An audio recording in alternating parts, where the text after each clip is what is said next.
On raconte l'histoire d'un homme qui avait une mère fidèle, une mère qui priait pour lui. Il s'agit de l'histoire de John Newton, qui est connu peut-être de la part de quelques personnes entre nous. Une terrible tempête agitait les eaux glaciaires de l'Atlantique Nord, des vents impétueux, des vents avaient soulevé des vagues peut-être à hauteur de 10 mètres. Et le petit navire risquait de sombrer dans les eaux noires et froides de l'Atlantique. Les voiles et les mâts étaient complètement détruits, il ne restait plus rien. L'eau défiolait sur le pont. Chaque fois que les sommets des vagues venaient s'y écraser, et beaucoup de marins avaient été projetés dans l'eau et avaient perdu leur vie. John Newton, marin de 22 ans, détrempé et frissonnant, attaché à la barre, faisait tout ce qu'il pouvait pour que le navire garde le cap. La peur de la mort le poussa à faire le point sur sa vie. Les souvenirs de sa rébellion contre Dieu le remplissaient de désespoir, car il s'était moqué de Dieu et l'avait maudit pendant des années. Je sombre, se disait-il en lui-même, sous le poids de mes péchés, dans l'océan et dans l'éternité. La vie de John Newton avait pourtant commencé dans le grand bonheur et s'annonçait prometteuse. Son père, capitaine au long cours, était souvent au loin, mais sa mère le couvrait d'amour. Ne sous-estimons jamais l'importance d'une mère, surtout une mère qui prie. Elle était une chrétienne marchant fidèlement avec Dieu et elle remplissait le jeune esprit de John Newton d'histoires bibliques, de versets des Écritures et des chants et des hymnes d'Isaac Watts. Elle lui disait: « Quand tu seras grand, tu seras un pasteur fidèle au service de Dieu. » Cependant, quand il avait 7 ans, à l'âge de 7 ans, la mère de Newton est morte, le privant ainsi des soins spirituels qu'elle lui prodiguait. Peu après, son père s'est remarié. La belle-mère de Newton s'intéressait peu à lui et au Seigneur. La lumière chrétienne du foyer disparut. John Newton, souvent laissé à lui-même, se liait avec les pires clochards du voisinage, troquant la foi de sa mère contre les blasphèmes et les mensonges de ses amis. Il détestait la vie à la maison et à l'école. Il supplia alors son père de l'amener en mer à l'âge de 11 ans. Imaginez, 11 ans. John Newton commençait à travailler sur le bateau de son père. Il s'adapta rapidement à la vie en mer, ainsi qu'au comportement pêcheur des marins. Après quelques années, il quittait le navire et finit par se faire embaucher sur un navire de marchands d'esclaves. Sans la moindre pensée pour ces pauvres hommes, femmes et enfants africains dont les vies étaient détruites par le commerce des esclaves, Newton les mettait au fer et les entassait comme des sardines dans les étages inférieurs sous le pont. Beaucoup de ces pauvres personnes mouraient avant même d'atteindre le monde nouveau.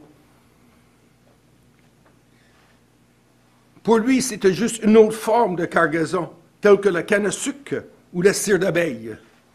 Au cours des ans, Newton devint un marin d'expérience et un fauteur de troubles grossiers, méprisant ceux qui avaient autorité sur lui. Newton composait des chants vulgaires qui ridiculisaient le capitaine et le navire. Les membres de l'équipage remplissaient l'air de ces chants épouvantables. Newton admit plus tard: « Non seulement ai-je péché énormément moi-même, mais je m'assurais de ne jamais rater une occasion de tenter les autres. » Les capitaines le détestaient à cause de son comportement. Il fut fouetté publiquement à plusieurs reprises. Donc, il a fini par quitter un navire dont les capitaines étaient particulièrement cruels. Il s'est fait embaucher par quelqu'un qui faisait le commerce des esclaves. Et il fut lui-même esclave pendant un certain temps. Mais entre-temps, le père de Newton, inquiet au sujet de son fils, demanda au capitaine de navire qui quittait l'Angleterre de se mettre à sa recherche. Le Greyhound, qui longeait la côte ouest africaine, rencontra Newton. Le capitaine lui dit, « Votre père se fait du souci pour votre bien-être. Vous êtes bienvenu de vous joindre à nous et de retourner en Angleterre. » Newton embarqua et entreprit des voyages vers le nord, mais peu avant d'arriver, des vents violents se levèrent et la mer devint grosse. C'est ainsi que Newton se retrouva attaché à la barre, littéralement attaché sur le Greyhound qui était sur le point de sombrer. Il se sentait aussi brisé que le navire ballotté par la tempête. C'est là que les pensées se tournèrent vers le Christ pour la première fois depuis des années. Il se demandait, Christ est mort pour les pécheurs, mais pourra-t-il pardonner mes péchés qui sont si nombreux et si terribles? J'ai rejeté la vérité de Dieu comme m'a enseigné ma mère. Peut-il me pardonner cela? Quand son corps à la barre fut terminé et que la tempête se fut un peu calmée, il trouva un Nouveau Testament et commença à lire. Luc 11, verset 13, l'inspira à mettre sa vie dans les mains du Seigneur. C'est donc vous qui êtes mauvais, vous savez donner de bonnes choses à vos enfants, à combien plus forte raison le Père Céleste donnera-t-il l'Esprit Saint à ceux qui le lui demandent? Newton se disait en lui-même, si ce livre est vrai, la promesse dans ce passage est vraie elle aussi. Dieu promet ici de donner l'Esprit à ceux qui le lui demandent. Je dois par conséquent prier, et si c'est de Dieu, il accomplira ses paroles. En larmes, il pria pour demander pardon et obtenir la vie éternelle. Le navire réussit à rester à flot, et quand John Newton atteignit de nouveau la terre ferme, il était un homme transformé. Il ne fallut pas beaucoup de temps avant que Newton, encouragé par ses amis, perçoive l'appel de Dieu au ministère pastoral. Puis il se mit à s'occuper d'un groupe d'enfants. Il commença une rencontre de prière hebdomadaire au milieu de la semaine, ainsi que des rassemblements des dimanches chez lui. Malgré que lui et sa femme n'avaient pas d'enfants, Newton aimait beaucoup les enfants. Je veux leur parler et leur expliquer les Écritures à leur niveau. Donc, il se faisait des petits bateaux en papier pour leur expliquer vraiment en quoi consistait un peu la vie en bateau. Bientôt, plus de 200 enfants se rassemblaient autour de lui chaque semaine pour apprendre les choses de Dieu. Il avait un talent de poète. Souvent, il composait un nouveau cantique à chaque semaine pour les rassemblements hebdomadaires. Il travaillait sans relâche plus tard pour abolir l'esclavage de concert avec un politicien connu à l'époque. Je vais terminer avec la pensée. Il nous a laissé des cantiques inspirants. Tout le monde ici connaît Amazing Grace, How Sweet the Sound. Grâce infinie en français. C'est un cantique qui a fait le tour du monde des millions de fois. À la fin de sa vie, il perdait sa mémoire. Il dit, je me souviens de deux choses, que je suis un grand pécheur, que Jésus-Christ est un grand sauveur. John Newton, il a fait écrire ou graver sur sa pierre tombale les propos suivants, qui sont traduits en français. John Newton, autrefois infidèle et libertin, marchand d'esclaves en Afrique, fut, par la grande miséricorde de notre Seigneur et Sauveur Jésus-Christ, préservé, restauré, pardonné et désigné pour prêcher la foi qu'il avait si longtemps cherché à détruire. Un homme de Dieu, un homme infidèle, un pécheur, comme nous le sommes tous d'ailleurs, par nature. Il a cru à la puissance de Dieu. Est-ce que quelqu'un ici, ce matin, est au point de dire, je m'abandonne comme Newton, je veux mettre ma foi, je veux me repentir, mais mettre ma foi dans le Seigneur Jésus. pour être sauvé pour l'éternité. Nous avons déjà examiné plusieurs fois, mais 2 fois, pas plusieurs, l'histoire de ce prophète Élie. Élie, un homme de Dieu, un instant, oh, bon, un homme de Dieu, mais pas juste un homme de Dieu, un homme de prière. Il est renommé pour le fait qu'il était un homme de prière. Un homme de prière qui avait quand même des ennemis redoutables, surtout dans la personne de ce roi Akab. Le roi Akab avait instauré, comme nous l'avons vu précédemment, beaucoup d'idolâtrie dans le pays d'Israël. Ainsi, le tâche de ce prophète était redoutable parce qu'il rencontrait souvent les prophètes de Baal. Puis il y avait sûrement des gens qui en voulaient sa vie. Mais Dieu l'a préservé. Dieu avait une mission pour lui. Dieu a une mission pour chaque croyant. Puis c'est important pour nous de découvrir notre mission, comme ce fut le cas pour lui. Mais quelle était la source de cette puissance prophétique? Ben, elle vient des nombreuses prières qu'il avait faites à Dieu. Il priait constamment. Jacques 5, verset 17, nous l'avons vu tout récemment, ne serait-ce que la semaine passée. Élie pria avec instance pour qu'il ne pleuve point. Il ne tombe point de pluie sur la terre pendant 3 ans et 6 mois. Ce n'est pas une prière qui est enregistrée dans l'Ancien Testament, mais Jacques nous le dit, Jacques, le frère du Seigneur, nous le dit. Puis en plus, il n'a pas peur du roi à ce moment-là parce qu'il savait que Dieu était avec lui. Donc, je vais procéder rapidement. C'est important de comprendre que être un chrétien sans prier,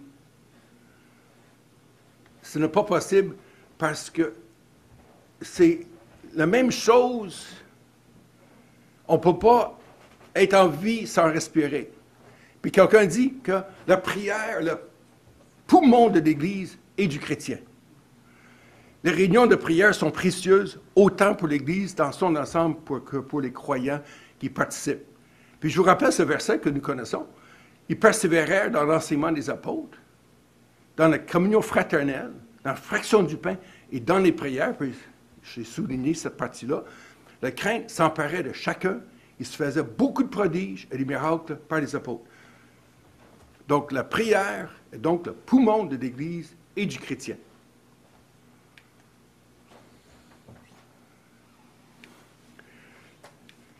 Bon, cet homme-là avait un mandat, même différents mandats. Un des mandats l'a amené à être nourri par des corbeaux. Donc Dieu a pris soin de lui, nous l'avons vu précédemment. Il reçoit d'autres instructions aussi de la part de l'Éternel. Il faut qu'il rencontre une femme, une veuve dans ce cas-ci. Donc il va très loin, il marche 150 kilomètres sous le soleil dans un pays où règne la famine. Parce qu'il avait prié précédemment que Dieu rate la pluie. Donc, on est dans une situation désastreuse, tant sur le plan humanitaire qu'environnemental. Élie va à Sarepta, il rencontre une femme qui est aux prises avec de graves difficultés. Il ne reste qu'une petite poignée de farine, puis ça va être la mort. C'est la mort qui guette cette petite famille-là, y compris cette femme, y compris son fils. Donc, Dieu est intervenu de façon miraculeuse. C'est que la foi dans son Seigneur va entraîner son intervention miraculeuse. Donc, la farine et l'huile vont continuer à se propager pendant plusieurs mois, de sorte qu'il s'en sort quand même assez bien. Donc, la prière est à notre disposition en tant que croyants. Il faut s'en servir. Ensuite, il y a eu un autre problème. L'enfant était sur le point de mourir. Élie s'étendit 3 fois sur l'enfant, fit appel à l'Éternel et dit, « Éternel, mon Dieu, je t'en prie, que l'âme de l'enfant revienne en lui. » Donc, l'enfant est mort, mais Dieu l'a ramené à la vie. Ne critiquons pas les manières de faire de notre enfant de Dieu. Parfois, les méthodes utilisées par les croyants peuvent sembler un peu étranges, même drôles. Mais Dieu a le sens de l'humour. Puis il peut parfois conduire les gens à faire des choses un peu différentes, en autant que la chose ne contrevienne pas à la parole de Dieu. C'est ça qui est important. La femme dit à Élie, elle est reconnaissante évidemment, parce que Dieu a entendu la prière et a redonné la vie à l'enfant. Et la femme dit à Élie, je reconnais maintenant que tu es un homme de Dieu et que la parole de l'Éternel dans ta bouche est vérité. Donc c'est très louable. Puis ensuite, il y a eu d'autres choses. Il y a eu, on sait, la mort des prophètes de Baal. Donc Dieu est intervenu de cette façon-là. Parce que Dieu a démontré, avant de mettre à mort les prophètes de Baal, que l'Éternel était véritablement avec Élie. C'est important, ce verset-là. J'ai mis devant toi la vie et la mort, la bénédiction et la malédiction. Choisis la vie afin que tu vives, toi et ta postérité. Un verset tiré des Proverbes.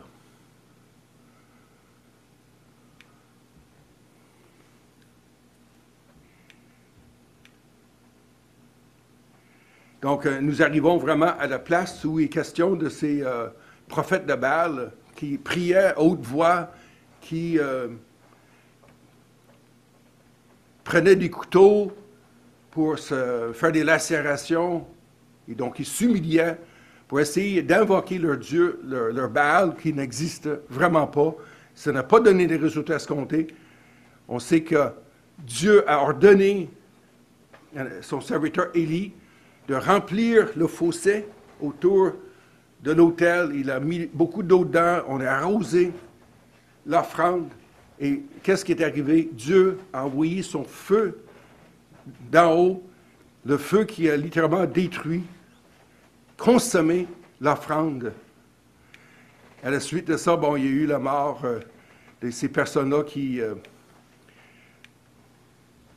en voulaient à la vie d'Élie, sauf le prophète, sauf le roi Akab et sa femme Jézabel. Après ça, c'est la fin de cette période de sécheresse.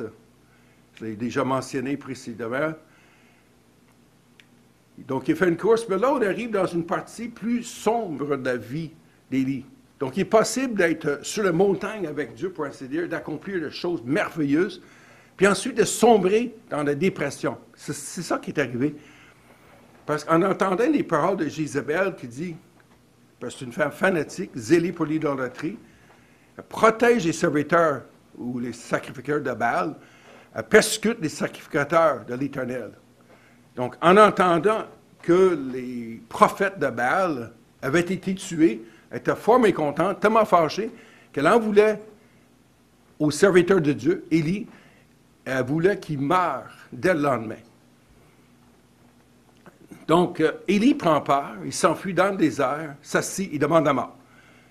C'est assez, maintenant, Éternel, prends mon âme car je ne suis pas meilleur que mes pères. Jusqu'ici, tous ces déplacements avaient été dictés par Dieu. Dans cette scène, il agit sous la menace de Jézabel. C'est jamais bon. Parce que, au lieu d'écouter la voix d'Éternel, il a écouté une voix contraire à celle de Dieu. Il ne marche plus par la foi, mais par la vue. Il ne marche plus par la foi, mais par la vue. Ce matin, marchez-vous par la foi ou par la vue? Chacun ici a se poser cette question-là. Personne n'a jamais vu Dieu entre nous. Mais Dieu se révèle. Puis il nous dit dans sa parole qu'on doit, en tant que croyant, discerner quelle est la volonté de Dieu, ce qui est saint, agréable et parfait. Donc, Élie, voyant cela, se leva et s'en alla pour sauver sa vie. 1 Roi 19, verset 3. Dans ce désert, nous étions rendus là la dernière fois. Élie n'était pas un surhomme. Il était un homme de la même nature que nous dit Jacques. Il prie avec instance pour qu'il ne pleuve point, Il ne tomba point de pluie sur la terre pendant 3 ans et 6 mois. Qu'a fait Élie dans ces circonstances-là? Il se coucha et s'endormit sous un genêt. Et voici un ange le toucha et lui dit, « Lève-toi, mange, un roi. » 19, verset 5. Donc nous avons vu précédemment que Élie avait été nourri par des corbeaux, nourri par une femme, une veuve, pendant environ 1 année. Puis là, maintenant, c'est un ange qui vient à son secours. Puis l'Épître aux Hébreux nous dit ceci. C'est que les anges sont des esprits qui sont envoyés, qui sont au service de ceux qui doivent hériter du salut. Donc cet homme-là devait hériter du salut. Les anges s'en sont bien occupés. Face à l'épreuve, il peut nous arriver d'oublier tous les supports que nous avons, que nous connaissons et qui sont disponibles pour nous, même si on ne les connaît pas encore nécessairement, et toutes les délivrances que Dieu nous a accordées par le passé. Comme la mémoire est une faculté qui oublie, on a parfois tendance à oublier les bienfaits que nous recevons de Dieu. C'est pour ça qu'il y a un petit cantique qui dit « Compte les bienfaits de Dieu. Mets-les tous devant tes yeux et tu verras, en adorant, combien d'un nombre en est grand. » Donc, nous voyons l'épreuve et nous perdons de vue notre espérance dans le Seigneur. Autrement dit, on ne marche pas nécessairement par la foi, mais par la vue. Élie ouvre les yeux et découvre à côté de lui un gâteau cuit sur des pierres chauffées et une cruche d'eau. Tout ce qu'il fallait pour se soutenir. Il mange et boit, puis se recouche. L'ange de l'Éternel le touche à nouveau et lui dit, « Lève-toi, mange, car le chemin est trop long pour toi. » 1 Roi 19, verset 7. Donc, est-ce qu'il va écouter la voix de l'ange? Qu'est-ce que vous en pensez? Abattu et maintenant servi par des anges. Dieu a le sens de l'humour. Les corbeaux, c'était des oiseaux qui étaient défendus dans le régime du peuple d'Israël. Pourtant, Dieu s'est servi de ces oiseaux carnivores pour apporter de la bonne nourriture. Mais Dieu avait un autre plan cette fois-ci. C'est un ange qui était venu pour le servir. Donc, Dieu prend soin de nous. Oui, Élie se lève, mange et boit, puis effectue durant 40 jours une marche de plusieurs centaines de kilomètres jusqu'à Horeb. À Horeb, Élie entre dans une caverne. Il va se tenir devant l'Éternel sur la même montagne que Moïse avait connue autrefois, peut-être dans la même caverne, où l'Éternel s'était introduit. Puis ici, c'est un verset tiré d'Exode. Donc ici, ce n'est pas l'expérience d'Élie, c'est l'expérience de Moïse. Quand ma gloire passera, c'est l'Éternel qui parle. Quand l'Éternel parle, il faut écouter. Je te mettrai dans un creux du rocher et je te couvrirai de ma main jusqu'à ce que je sois passé. Pourquoi? Parce qu'il ne fallait pas que Moïse regarde Dieu face à face. Parce qu'il n'aura pas pu vivre de cette façon-là. À Horeb, Élie entre dans une caverne. Il va se tenir devant l'Éternel, comme je l'ai dit. Et le verset suivant nous dit ceci, dans Exode toujours. « Et lorsque je retournerai ma main, tu me verras par derrière, mais ma face ne pourra pas être vue. » Donc, Dieu était catégorique envers son serviteur Moïse à cette occasion-là. C'est sûr que l'expérience d'Élie est différente, mais très importante aussi. Plus de 800 ans plus tard, Élie se trouvera avec Moïse sur une montagne avec le Seigneur Jésus pour parler de sa mort. Donc, ces deux personnages-là, Élie et Moïse, se retrouveront plusieurs années après, 8 siècles plus tard. C'est une histoire magnifique qu'on retrouve dans Luc. Et voici 2 hommes s'entretenant avec Jésus. On sait que Pierre, Jean et Jacques étaient montés sur une montagne de transfiguration avec Jésus à cette époque-là. Qui sont ces 2 hommes? Quelle est leur identité? Moïse et Élie. On n'a pas à deviner ça, c'est écrit textuellement dans Luc. Et ils apparaissaient dans la gloire de Jésus. Ils parlaient de quoi? De quoi était le sujet de la discussion cette journée-là? Pas de pluie, de beau temps, là. Pas de météo. Non, on parlait de son départ qu'il allait accomplir à Jérusalem. Alors que Pierre avait dit quelque temps avant, Pierre, Seigneur, ça ne t'arrivera pas. On ne te mettra pas à mort. Ces deux hommes fidèles dans l'Ancien Testament ont parlé de la mort du Seigneur, de son départ. Pierre et ses compagnons étaient appesantis par le sommeil, mais s'étant tenus éveillés, ils virent la gloire de Jésus et les deux hommes qui étaient avec lui. Comme ils parlaient ainsi, une nuée vint les couvrir. Et les disciples furent saisis de frayeur en les voyant entrer dans la nuée. Et de la nuée sortit une voix qui dit, « Celui-ci est mon fils élu, écoutez-le. » Luc 9, 30 et 35. « Êtes-vous venus ce matin dans le but d'écouter la voix du Seigneur Jésus? » Chacun doit se poser cette question-là. Parce qu'on peut venir dans ce lieu pour différents motifs, puis je n'ai pas à m'interroger sur vos propres mobiles, je ne les connais pas. Mais chacun à s'identifier quand même à ce verset-là. Puis aussi à rappeler les propos que Marie, la mère de Jésus, avait donnés préalablement au début du ministère de Jésus. C'est marqué dans Jean chapitre 2, lorsque réunis pour ce mariage qui avait lieu en Canaan, en Galilée, Marie avait donné cette parole célèbre après que Jésus avait changé l'eau en vin. Faites tout ce qui vous dira. Faites tout ce qui vous dira. Ces propos sont toujours pertinents pour nous. L'Éternel s'adresse à Élie. « Que fais-tu ici, Élie? » En Roi 19, verset 9. Il répond. Donc, il est encore dans sa stupeur un peu. Il n'est pas encore guéri de sa dépression. J'ai déployé mon zèle pour l'Éternel, le Dieu des armées, quand les enfants d'Israël ont abandonné ton alliance. C'est vrai, c'est un constat qui était vrai. Ils ont renversé tes autels. Ils ont tué par l'épée tes prophètes. Je suis resté seul, moi seul. Ils cherchent à m'ôter la vie. La plupart de ce qu'il a dit était vrai, mais pas tout. On verra dans un instant. Donc ça, c'est tiré textuellement de 1 Roi 19, 14. Élie est abattu. Il n'a plus le courage d'aller de l'avant. Ça peut nous arriver d'être découragés, prêts à tout lâcher. Est-ce que le Seigneur nous a confié?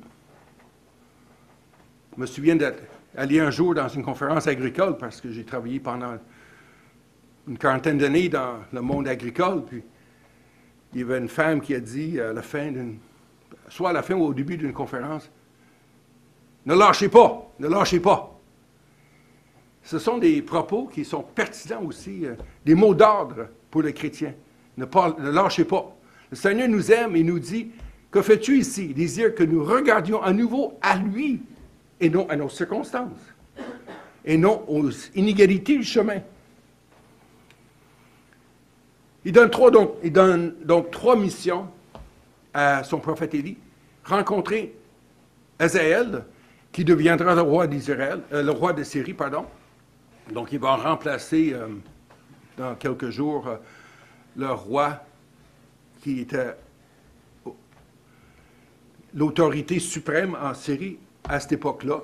Il va oindre Jéhu, roi d'Israël, et oindre Élisée pour prophète à sa place. Bon, finalement, Élie va laisser les tâches impliquant Hazaël et Jéhu à Élisée. Il ne les fera pas. Ce sont des tâches qu'ils vont déléguer. Ça nous fait comprendre aussi que parfois, on peut déléguer des tâches à d'autres. Parfois, on se pense être des surhommes, des surfemmes, qu'on doit tout faire, tout accomplir. C'est pas vrai. Il faut aussi travailler en équipe, et le Seigneur nous interpelle de cette façon-là. Donc, Élie va délaisser les deux premières tâches, mais il va cependant, il va s'occuper de oindre Élisée, qui va prendre sa place. Élisée sera donc oint par Élie par l'action symbolique d'Élie jetant son manteau sur lui. L'Éternel dit encore à Élie, mais je laisserai en Israël 7000 hommes, 7000 hommes, tous ceux qui n'ont point fléchi les genoux devant Baal et dont la bouche ne l'a point baisé. 1 Roi 19, verset 18. Donc, est-ce que Élie avait raison de se plaindre? Pas entièrement. Sa condition était grave, mais il marchait par la vue et non par la foi. En plus, il s'est trompé.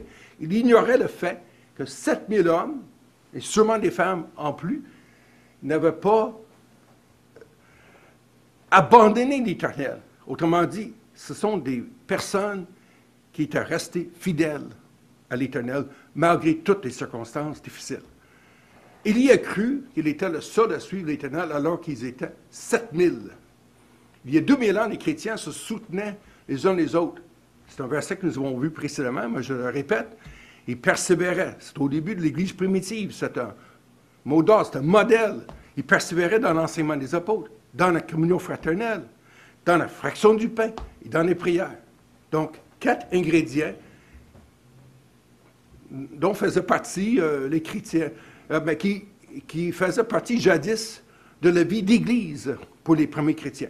Recherchons aussi d'autres croyants avec lesquels nous pouvons nous soutenir mutuellement. Très important. Il faut s'entraider. Il faut aider les autres selon les dons que le Seigneur nous a donnés. Ne répétons pas l'erreur d'Élie, car Satan cherche à nous isoler. Autrement dit, est-ce qu'on abandonne l'Assemblée? Parce que dans un premier temps, parfois, on dit, bon, je veux juste être sur Zoom.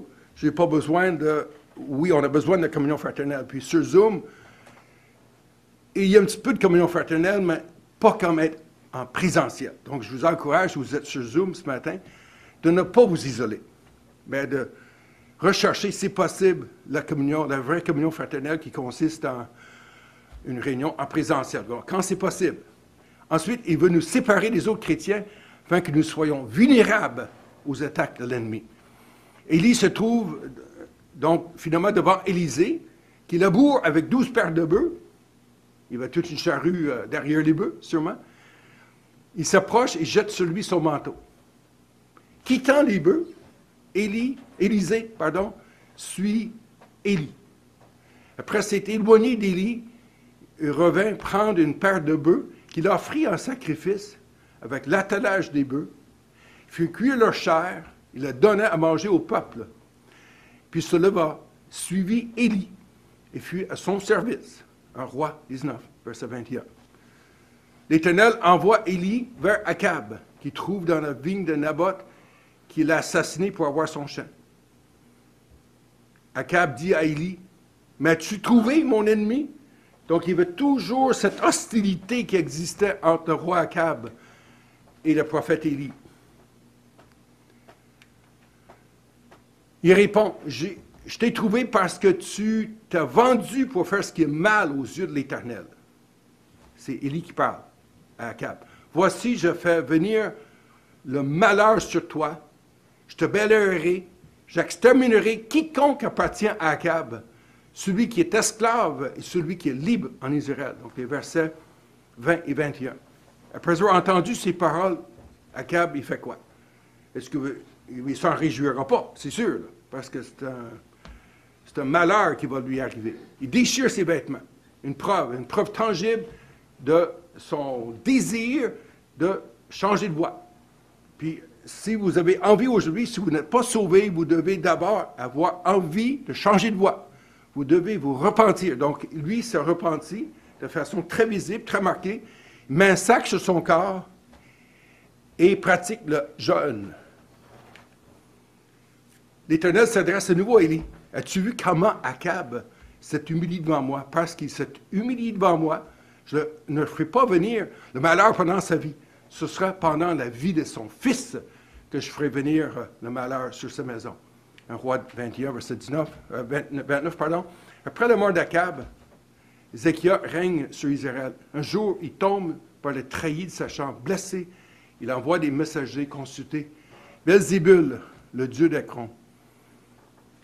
Donc, ils étaient encore dans l'idolâtrie. Il y avait beaucoup d'idolâtrie qui s'était installée dans cette famille-là. Les adeptes de ce Dieu lui attribuaient des pouvoirs de guérir et de sauver autrui de l'influence démoniaque. On pensait ça. C'était pas vrai. Quand Jésus chassait des démons, les pharisiens l'accusent de faire le tout au nom de ce même Béelzébul. Donc, 800 ans plus tard, on voit que le nom Béelzébul n'a pas encore disparu. L'ange de l'Éternel dit à Élie d'aller à la rencontre de ses messagers. Les informent qu'Ézéchias mourra. Entendant ces paroles, le roi envoie 50 soldats chercher Élie, qui leur répond, « Je suis un homme de Dieu, que le feu descende du ciel et te consume, toi et tes 50 hommes. » 2 Rois 1, verset 10. Le feu descend du ciel, les consume, lui et 50 hommes. Cela arrive une seconde fois. Finalement, la troisième fois, l'Éternel dit à Élie de suivre le groupe de messagers. Donc, Élie, à nouveau proche de l'Éternel. Oui, s'en est éloigné, mais c'est possible de revenir. Il est revenu. Puis il n'a pas peur du méchant roi, ni de sa mère, Jézabel. Élie confirme à Acasia, qu'il va mourir. Ainsi parle l'Éternel. Parce que tu as envoyé des messagers pour consulter Baal, Dieu d'Écron, comme s'il n'y avait point en Israël de Dieu dont on puisse consulter la parole, tu ne descendras pas du lit sur lequel tu as monté, car tu mourras. Donc, son destin est scellé. 2 Rois, chapitre 1er, verset 16. Acasia meurt selon la parole de l'Éternel prononcée par Élie. Son fils ou son frère Joram règne à sa place, la seconde année de Joram, fils de Josaphat, roi de Juda, parce qu'on sait que le pays est divisé en deux. Puis on sait que le Seigneur avait dit dans l'Évangile qu'une maison divisée contre elle-même ne peut subsister. Donc le pays était profondément divisé et les gens ont fini par être emportés par le roi Nebuchadnezzar plus tard. Venant de Gilgal au Jourdain, Élie prend son manteau, le plie et frappe les eaux qui se partagent en deux. Élie et Élisée peuvent traverser la rivière à sec. Il demande à Élisée, puis c'est intéressant le nom, parce que souvent les noms dans l'Ancien Testament avaient une signification. Ici, ça veut dire « Mon Dieu est le salut ». Qu'est-ce que tu veux, Élisée? Qu'est-ce que tu veux demander à l'Éternel? C'est le moment, parce que je m'en vais. Demande ce que tu veux que je fasse pour toi, avant que je ne sois enlevé d'avec toi. Donc, Élie, qui est en contact, en communication avec son Dieu, savait qu'il ne mourra pas là, qu'il sera enlevé de façon spéciale. Et plus tard, 800 ans plus tard, on le revoit donc avec Jésus. Élisée lui répond, « Qu'il y ait sur moi, je te prie, une double portion de l'esprit. Une double portion de ton esprit. » 2 Rois, chapitre 2, verset 9. Ils continuent à marcher ensemble. Tout d'un coup, comme ils continuent à marcher en parlant, voici un char de feu. Et des chevaux de feu les séparèrent l'un de l'autre. Élie monta au ciel dans un tourbillon. Ils n'ont même pas eu le temps de se dire au revoir, probablement. Ça s'est fait rapidement. Dieu fait des choses de façon incroyable, de façon inusitée. Moi, je ne sais pas, vous ne savez pas non plus comment Dieu pourra se servir de vous et de moi au cours des prochains jours. 2 Rois, chapitre 2, verset 11. Donc, nous avons vu, j'arrive à la fin de cette présentation, donc une présentation en 3 volets. Juste des points à retenir. Je vous les nomme rapidement. La prière est à notre disposition. Utilisons-la. Donc, soyons aux aguets, priez, parce que l'ennemi qui rôde autour de nous, cherche à s'emparer de nous. Donc, il faut prier et ne pas tomber en tentation. Et assistons aux réunions de prière le mercredi. Et autrement aussi, je sais qu'il y a des réunions de prière pour les femmes. J'ai entendu ça tantôt. Dieu se souvient de nos prières. Ça, c'est un autre point. Dieu répond à la prière. Quand 2 ou 3 se réunissent pour prier, Dieu répond. Si nous nous approchons de lui, il nous parlera, nous guidera, nous conseillera. Donc, il nous invite à nous approcher de lui avec assurance. Ne critiquons pas les manières de faire des autres croyants. Il faut s'occuper de ses propres besoins devant le Seigneur et de suivre le Seigneur comme le Seigneur nous indique le chemin. Enfin, demandons au Seigneur le courage d'affronter les accabes, donc les mauvaises personnes qui se trouvent sur notre chemin. Donc, mes amis, ça m'a fait plaisir de partager ces informations avec vous au cours d'une période de quelques mois. Je sais qu'il y a plusieurs prédicateurs, ça fait déjà un certain temps. Moi, la dernière fois, ça remonte au mois de mars, si ma mémoire est bonne.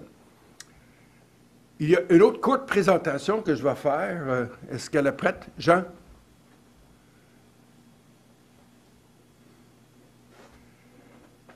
J'ai demandé aux anciens la possibilité de faire une courte présentation sur un événement qui va avoir lieu, pas prochainement, dans à peu près 6 mois, ou un peu moins que 6 mois d'ailleurs.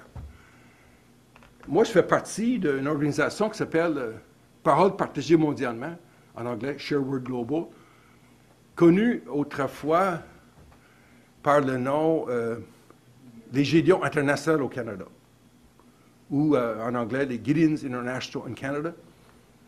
Donc, reconnu pour distribuer des Bibles aux écoliers. Je l'ai fait moi-même pendant un certain nombre d'années. Aujourd'hui, à cause de la laïcité de l'État, je n'ai plus le droit de faire ça. C'est malheureux, mais c'est ça. Puis, il y a quand même toujours une possibilité de mettre des Bibles dans les hôtels. Ce qu'on met au Québec, vous le voyez à l'écran, c'est un Nouveau Testament dans les 2 langues, avec les psaumes et les proverbes. Je ne sais pas s'il est assez gros, vous le voyez assez bien. Bon. Donc, si vous visitez les hôtels et les motels, oui, sauf que si vous visitez un hôtel ou un motel et que vous ne voyez pas ces exemplaires-là, vous pouvez m'en parler. Il y a peut-être, certainement des endroits qui n'en ont plus, mais dans certains cas, les propriétaires ne veulent pas non plus qu'il y ait ces écritures. Mais ces écritures-là ont sauvé des vies, littéralement. Des gens qui avaient l'intention de se suicider, qui sont sortis le lendemain avec la présence du Christ dans leur vie. Gloire au Seigneur. Aujourd'hui, quand on donne les Nouveaux Testaments aux écoliers, je crois qu'on se sert de ce format. Il existait un autre format rouge auparavant qui est discontinué parce qu'à travers le Canada, on n'a plus tellement le droit de l'utiliser. Il va se faire au cours de cette année, 2025, un voyage. On appelle ça un voyage Go. C'est un voyage parce que le mot Go provient du mot gospel. En anglais, on dit putting the go in the gospel.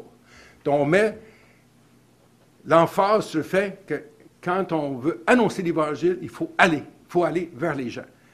Puis, l'idée, c'est qu'on organise présentement un voyage en Côte d'Ivoire. Et Dieu m'a mis à cœur le désir d'y aller. Je veux m'inscrire dès demain.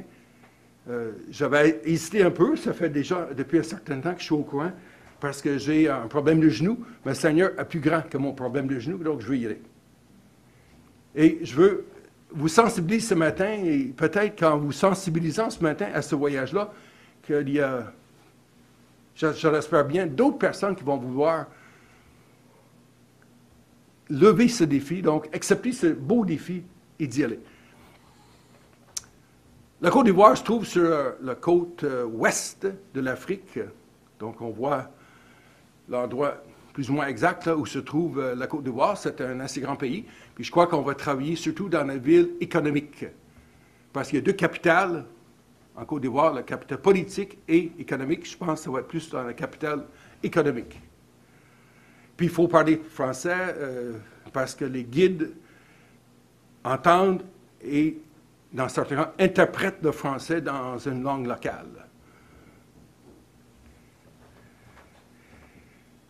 Nous allons écouter une courte vidéo qui dure moins que 2 minutes.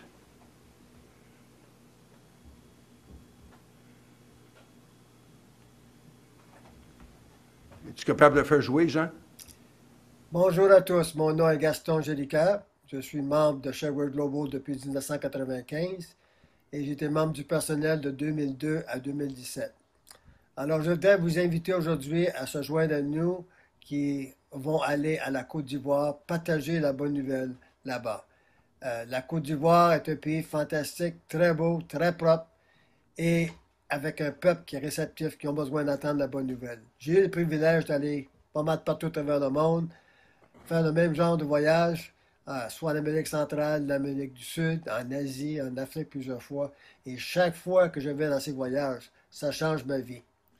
On va là pour partager la bonne nouvelle, oui, ils vont recevoir la bonne nouvelle. Ils sont très réceptifs. Mais vous allez aussi changer, parce que ça va vous changer. Vous allez revenir à la maison plein de feu pour le Seigneur, et vous allez être mieux équipés pour partager l'Évangile maintenant avec vos frères et sœurs, vos voisins, vos amis quand vous retournez au Canada.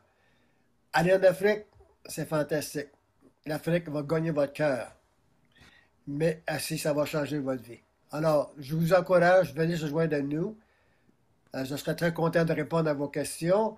Mon courriel est gastonjolicoeur@gmail.com. Mon numéro de téléphone est 506-688-6552. Vous pouvez aussi contacter Sean ou Samuel ou Joanne, qui vont être les co-leaders avec ce voyage. Merci pour ce privilège et j'ai hâte que vous vous joigniez à nous. Que Dieu vous bénisse. Donc, c'est un mot de la part de M. Jolicoeur qui habite le Nouveau-Brunswick, qui a déjà fait beaucoup de travail ici au Québec. Un instant, je vais essayer d'avancer. Oh, ça n'avance plus. Bon. Mais moi, je vous invite plutôt à vous adresser à moi si vous avez d'autres questions, parce que je vais répondre soit aujourd'hui ou soit prochainement. Donc, on veut susciter un réveil spirituel en Côte d'Ivoire, comme on veut aussi un réveil ici au Québec, puis il y a des zones où on voit que le réveil se fait déjà au Québec, Dieu merci. La Côte d'Ivoire est connue pour ses stations balnéaires et ses forêts tropicales à couper le souffle. Mais les chrétiens de ce pays-là espèrent qu'il sera connu pour autre chose, un réveil spirituel. C'est ça qui est important, plus important que le côté tourisme d'un pays. Lors de la planification, 60 pasteurs furent contactés pour connaître leur niveau d'intérêt pour ce voyage-go. Gaston a parlé brièvement de quelques personnes, dont Samuel. Samuel, c'est un ami intime que j'aime beaucoup, originaire de là, autrefois musulman, s'est converti au Seigneur. Aujourd'hui, il habite la ville de Beauharnois, mais c'est quelqu'un qui aime beaucoup ses compatriotes. Puis il a reçu la visite de 3 personnes du Canada. Il a organisé cette visite, ce voyage-là, ou il aide à l'organiser du moins. Il y a eu une réponse extraordinaire. Plus de 100 pasteurs ont demandé à y participer. Venez en Côte d'Ivoire, vous serez accueillis à bras ouverts et avec l'enthousiasme qui est propre à ce peuple africain. Venez, vous verrez, pour vous-même, les églises et les pasteurs désiraient de voir un réveil spirituel. Quand on désire le voir, quand on prie dans ce sens-là, le Seigneur répond.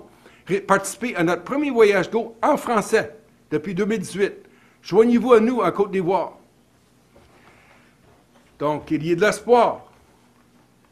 Puis, je vous ai justement mis devant vous un Nouveau Testament, espoir qu'on donne aux infirmières. Je n'ai pas d'exemplaire devant moi à vous montrer, mais vous l'avez à l'écran. Puis, j'aimerais terminer avec ce verset tiré de Ésaïe chapitre 6. Peut-être que le Seigneur interpelle quelqu'un ce matin. Puis, je vous invite d'ailleurs à lire le chapitre 6 d'Ésaïe. J'ai entendu le Seigneur dire: qui vais-je envoyer et qui va marcher pour nous?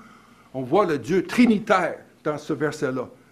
Et Ésaïe dit ceci: me voici, envoie-moi. Amen.